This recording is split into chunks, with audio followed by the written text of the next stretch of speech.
So hi guys, for today's video is papakita ko sa inyo kung ano yung half day sa aking life. So hindi ito a day in my life because half day lang siya, no? So magbasa ko pa uli. Dari sa bus stop. Sige, okay. So, kailangan na mag-flat. So magpaabot ta sa bus, kaya wala pa man ang bus. Dating na nga ang bus at ito yung nakita kong bus, parang van lang, ang liit-liit. Hindi ako sanay kasi yung dating tinitirhan namin malalaki yung bus, pero malinis yung bus nila. Bonjour. So ginamit ko talaga ang pinakamalakas kong bonjour dito, no? Kasi yun ang alam kong mga friends sa ngayon. So kaya bonjour muna tayo sa ngayon.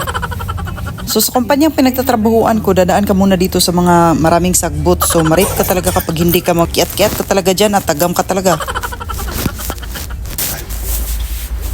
Merci beaucoup, bonsoir.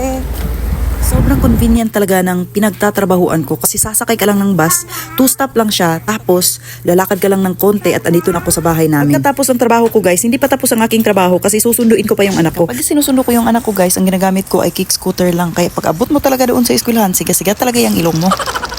Buti na lang, malapit lang ang pinapasukan ng anak namin. Hello! It's okay.